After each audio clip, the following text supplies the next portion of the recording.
faithfully delivering value and interpreting great books from around the world. Hello, this is Sally's Book Talk. Today, we're interpreting the book Gone with the Wind. From the previous section, we talked about how Scarlett wanted to borrow money from Rhett to help Tara Plantation through tough times. That unexpectedly, Rhett was in jail for allegedly embezzling state funds. Plan A failed. Desperate, Scarlett came up with Plan B on the spot. She met her sister's lover. As soon as Scarlett heard Frank was in business and seemed to have some money, she quickly schemed. She lied that her sister had someone else, lured Frank into marrying her, and got him to pay $300, saving Tara from crisis. This plan was quite unethical. Perhaps from this point, Scarlett completely parted ways with the old world's values. The old world had turned to ruins.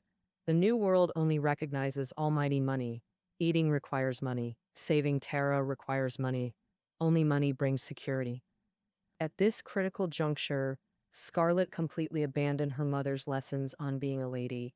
She directly used her own methods to confront the harsh new world. The impact of the Civil War on Southern society wasn't just summarized by a defeat. It directly destroyed the South's economy and social system. Plantations had no yield. Slaves had all run away. Worse, the war overturned the traditional Southern way of life, psychologically crushing some Southerners, making them despondent. Ashley, whom Scarlett had a crush on, is a typical example of this. Ashley was originally a gentleman who upheld Southern etiquette, loving to ride horses, read books, and engage in lofty discussions with guests. He was very suited to the quiet rural life of the South. It could be said that he himself was part of Southern high society life. But after the war, the beautiful, peaceful life was gone. Etiquette and morals seemed useless. Facing a completely changed new life, Ashley felt afraid. At Tara Plantation, he confessed to Scarlett, "I am of no use in this world anymore, because the world I belong to has disappeared, and I increasingly see how incompetent I am." Ashley clearly knew he didn't fit into this new society. The new society needs vibrant people like Scarlett. He admitted he was weak and incompetent. He couldn't farm well. And later, helping Scarlett run the factory, he achieved little. He could only rely on Scarlett's help to live, often feeling guilty that Scarlett wasn't crushed by the war and hard life at all. On the contrary, she burst with business enthusiasm and had quite a head for commerce.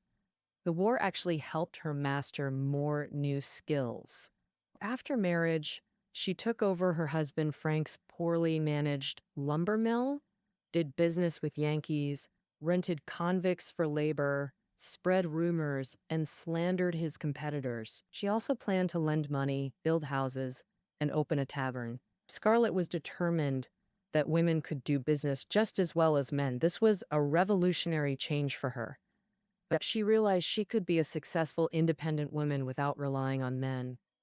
But a woman in business, and so unscrupulous, such a thing had never happened in Atlanta. The old guard of the South looked down on her with contempt. The main reason was that she had become unlike a woman. Why, even though Scarlett succeeded in business, did people still not accept her? Because in the past, no matter how shrewd a woman was, she at least pretended to respect men's opinions. This was very important, but now Scarlett listened to no one but her own ideas. She spoke decisively, acted swiftly, and when unhappy, even scolded men. Frank was completely helpless with this wife. Rhett was the only one who truly supported her, and he also saw through the mystery behind it. Because Southern high society had always believed women were just little darlings. Men could give women anything in the world, but wouldn't tolerate them having insight. Women couldn't live independently. They needed men's protection to show men's value. Scarlett's success was a resounding slap in the face to this traditional notion. Not long after marrying Frank, Scarlett became pregnant again. Yet she still drove her carriage out herself, completely ignoring that Atlanta was full of dangers and social order was a big problem. Here, we need to describe the environment at that time. After the war, Atlanta was in turmoil under the harsh rule of a military government with Republicans representing Northern power in charge. The political power of the former Southern plantation owners was almost entirely stripped away. The freed Black people knew the Yankee army backed them. Some became bolder, and attacks on white women became frequent. So, Southern veterans formed the Ku Klux Klan, using assassinations and attacks to express their dissatisfaction. All right, back to our story. Rhett warned Scarlett to be careful when going out. Because if even a woman of Scarlett's upper class background were attacked by Black people, Southerners would never tolerate it. The KKK would surely avenge her. Scarlett ignored Rhett's warning and went out to do business right after giving birth. The accident finally happened. Scarlett was nearly raped by a Black man in the woods near a shantytown. Fortunately, a former slave from Tara arrived just in time and saved her. The attack on Scarlett indeed ignited the fury of Southern men. 12 of Atlanta's most prominent men, including Frank and Ashley, took revenge that night by killing that Black man.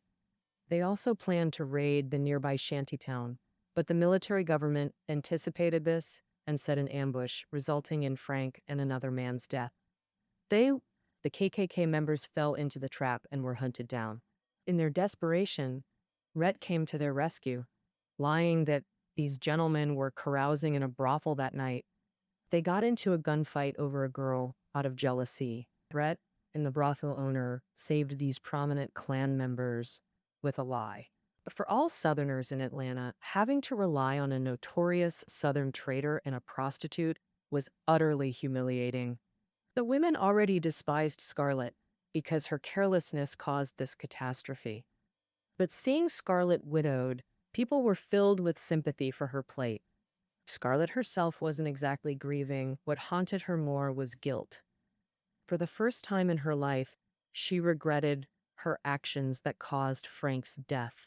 But this guilt soon vanished when Rhett proposed. Overwhelmed by Rhett's passion, Scarlett accepted his proposal soon after becoming a widow.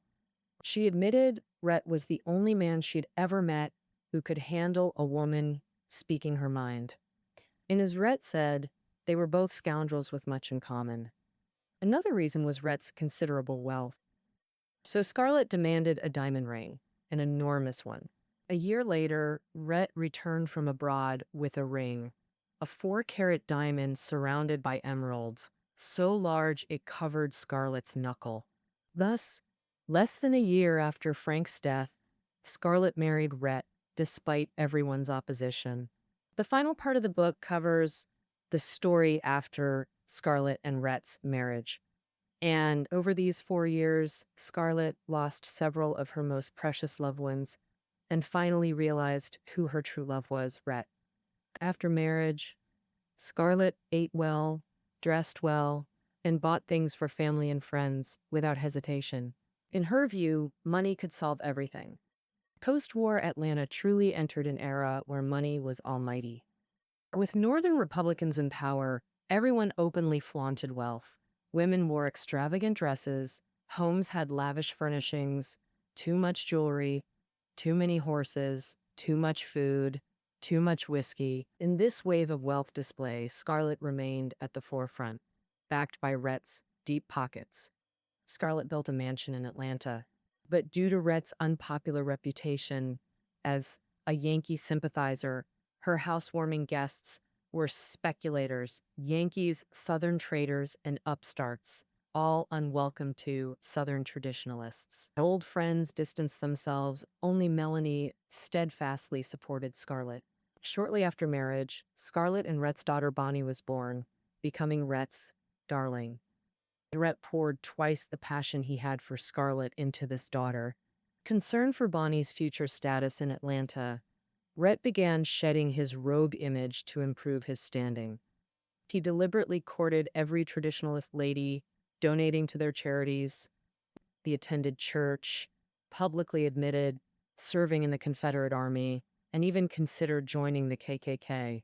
Rhett knew Georgia was temporarily under Republican control, but Southern Democrats would eventually regain power. Bonnie couldn't be excluded from high society then. Rhett's precaution was justified. Northern rule in Georgia was deeply unpopular. After the Civil War, Republican governance in Georgia was disastrous. They used power to enrich themselves, easily pocketing funds meant for railroads and public buildings. Thus, Atlanta saw overnight wealthy politicians while corruption became rampant, enraging residents. Eventually, even the Republican Party fell into internal division. Meanwhile, the Democrats persistently fought to restore their political rights. Gradually, Democrats representing Southern interests regained political standing, securing majority seats in the legislature. Democrats feverishly organized for the next gubernatorial election, with Rhett actively participating. Meeting late nightly and contributing heavily, they soon ousted Republicans and elected a Democratic governor. The year was 1871, exactly 10 years since the war began. Southerners hadn't been this joyous in years. Georgia felt back in their hands. Rhett was instrumental in this Southern victory. All saw Rhett's massive financial and personal investment. He became a celebrated hero, welcomed citywide. But then, a major crisis erupted between Rhett and Scarlett. The trigger was Scarlett's unresolved feelings. On Ashley's birthday, Melanie planned a surprise party for him.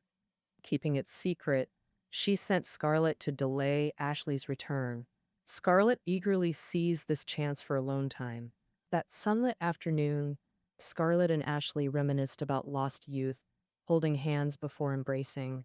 Though innocent, just old friends comforting each other, the scene was witnessed. The scandal spread through Atlanta. Heartbroken Rhett disbelieved Scarlett's innocence and left with their daughter. Rhett's departure consumed Scarlett.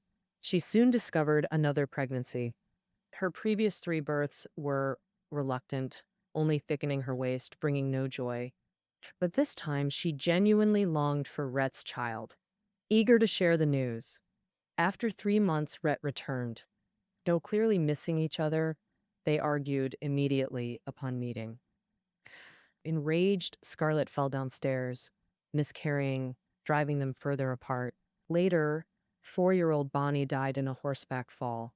This tragedy severed their last bond. Right after, Melanie died due to a difficult childbirth.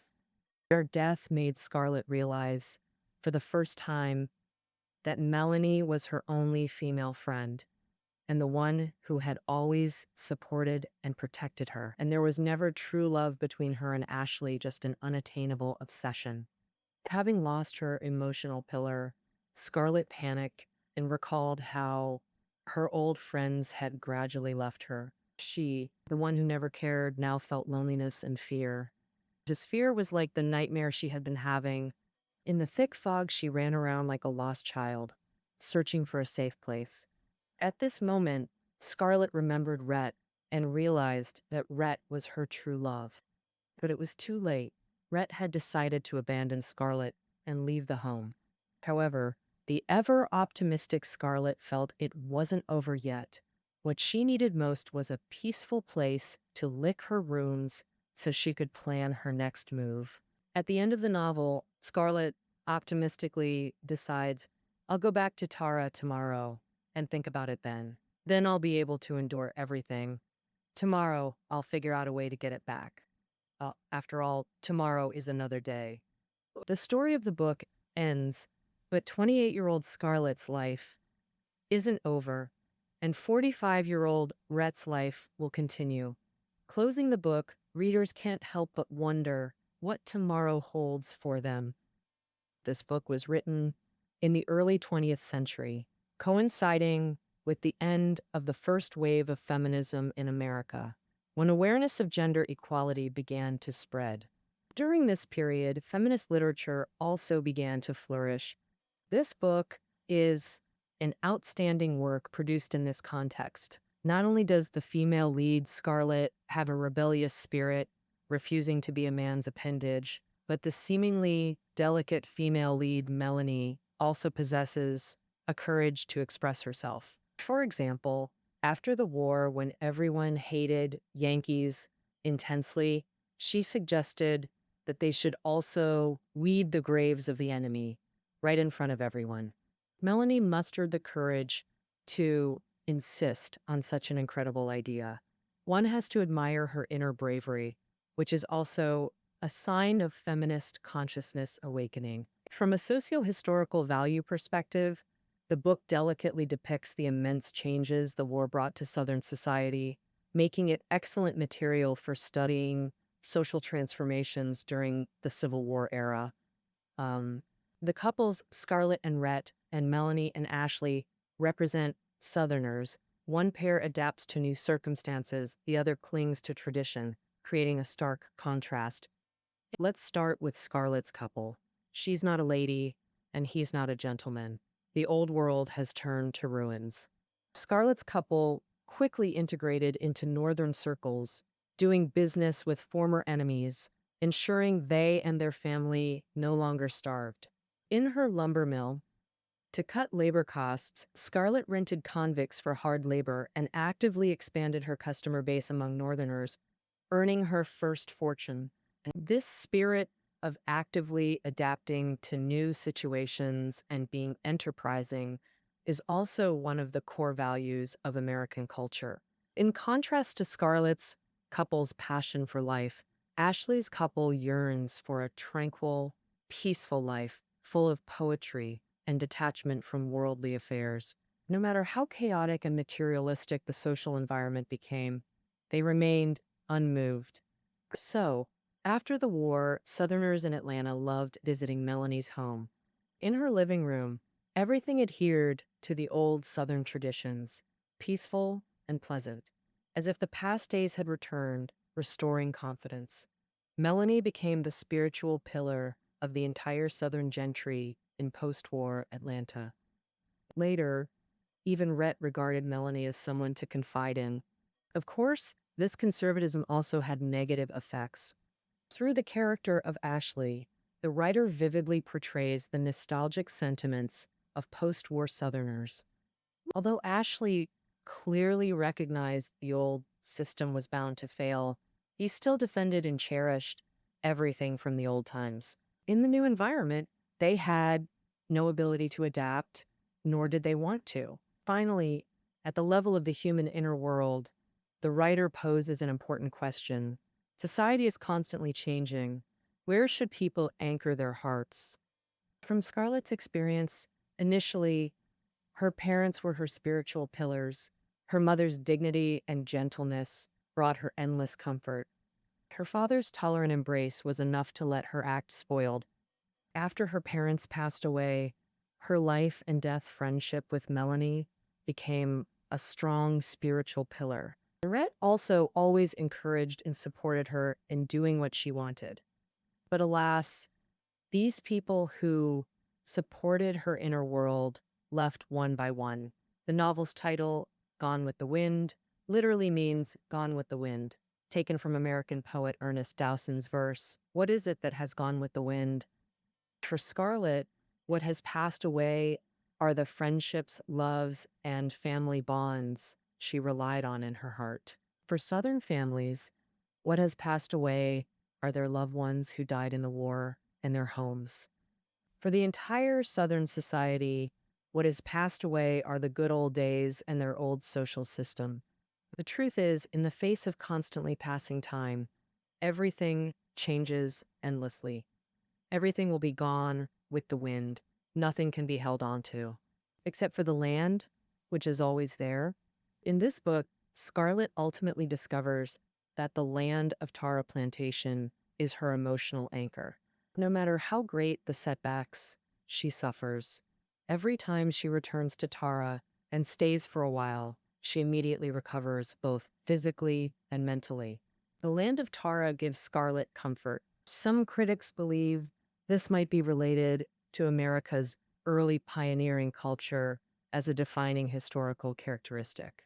Different cultures all have examples of regarding land as a spiritual home.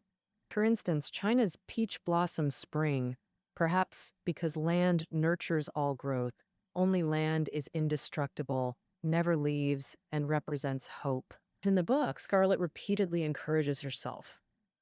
After all, tomorrow is another day. In Time, Gone with the Wind, a pessimistic person might feel adrift, but Scarlett's resilient optimism always makes her believe tomorrow will be better, and hope endures. All right, that concludes our interpretation of this book. Keynotes are below the audio. See you tomorrow.